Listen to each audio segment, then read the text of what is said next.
जय हिंद कैडेट्स।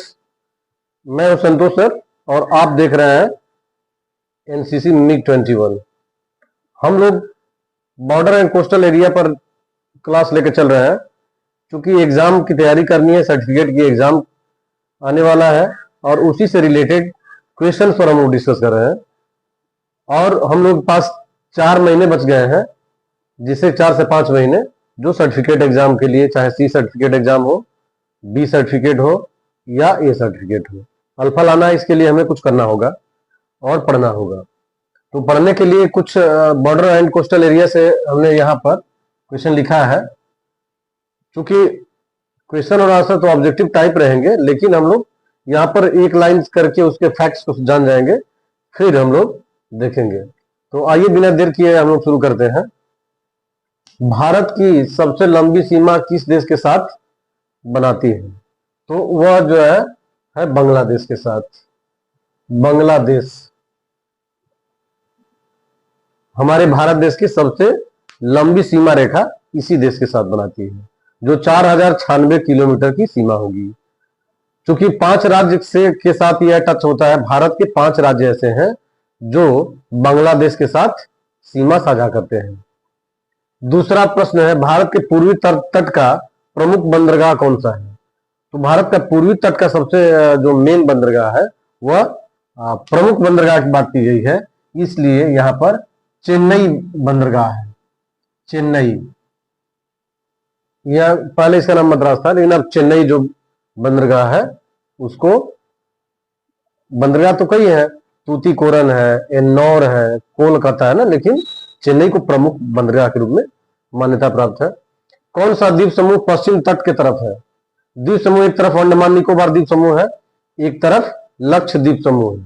तो यहां कह रहा है कि पश्चिम के तरफ, पश्चिमी तट पर अगर हम देखेंगे तो इधर इंडिया का अगर मैप बनाया जाए संक्षिप्त में, तो इधर पूरब है, इधर पश्चिम, ईस्ट, इधर वेस्ट। तो पश्चिम की तरफ यहां पर जो द्वीप समूह है वह लक्षद्वीप समूह है। लक्षद्वीप समूह यहां पर हम लोग लिख देंगे लक्षद्वीप समूह। अगला प्रश्न है, भारत की जो बॉर्डर का क्या नाम है? भारत के साथ पाकिस्तान का जो सीमा, जो बॉर्डर बनाता है, उसको क्या नाम दिया गया है? तो इसका नाम है red Cliff. Red Cliff line इसको कहते हैं। एक रेड क्लिफ व्यक्ति के द्वारा जब भारत का पाकिस्तान का बंटवारा हो रहा था, तो उसके पेन के द्वारा जो सीमा बना दिया गया, तो उन्हीं के नाम पर रेड क्लिफ रेखा के नाम से जाना जाता है, जो भारत और पाकिस्तान की सीमा बॉर्डर जो साझा करते हैं।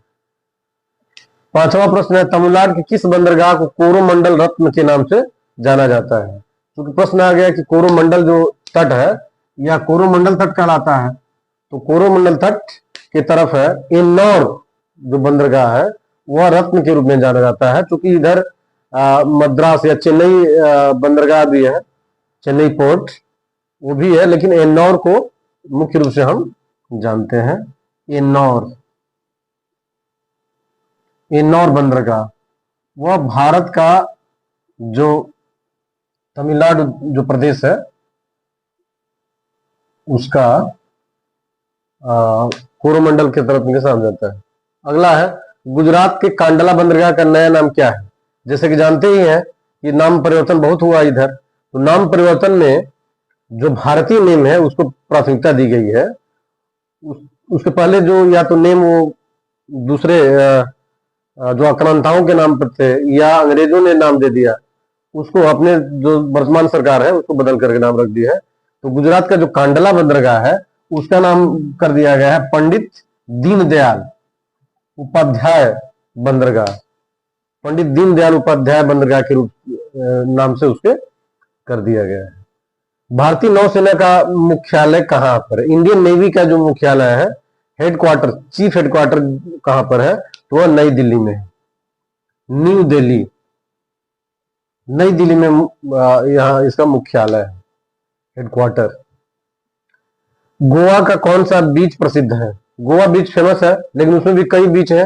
तो उसमें बागा बीच जो क्या है, फेमस है। बागा बीच, बागा समुद्र किनारा, वहां पर लोग पर्यटन की दृष्टि से जाते हैं, घूमते हैं, अपना इंजॉय करना, घूमना।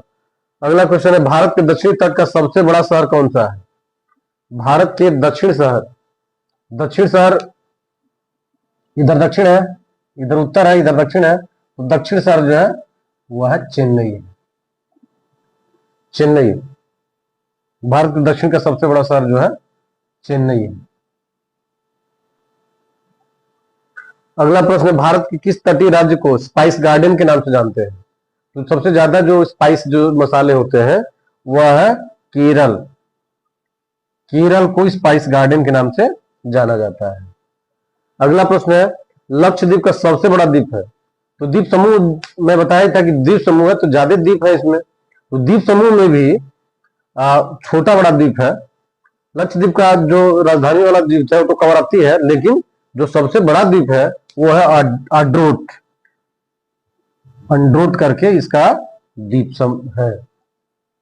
तो इस तरीके से जो हम बॉर्डर एरिया पर डिस्कशन कर रहे हैं, एनसीसी के लिए बॉर्डर और कोस्टल दो मुख्य रूप से नया अध्याय जोड़ा गया है, और इस पर ज्यादा ही फोकस है सरकार का कि इस पर प्रश्न भी आ रहे हैं और इसके बारे में जानकारी भी रहे एनसीसी कैडेटों को कि क्या है, कैसे है। सुरक्षा की बात है तो जितनी जानकारी रहेगी उतनी आप परीक्षा भी पास करेंगे और देश के भी अच्छा रहेगा। क्योंकि मैं किताब लिख चुका हूं और किताब का नाम है एनसीसी किरण। आप देख सकते हैं, नजदीक से दिखा दे रहा है, एनसीसी किरण। इसमें द्विवर्षीय नवीन पाठ्यक्रम एमसीक्यूज इंक्लूडेड, मैंने मल्टीपल चॉइस क्वेश्चन, अभी कोई बुक नहीं आई है जो मल्टीपल चॉइस में है, और मेरे द्वारा ये कंपाइल्ड एंड रिटन है। तो इस किताब को आप जो है मंगा सकते हैं और मंगा लीजिए, क्योंकि यह बहुत ही उपयोगी है।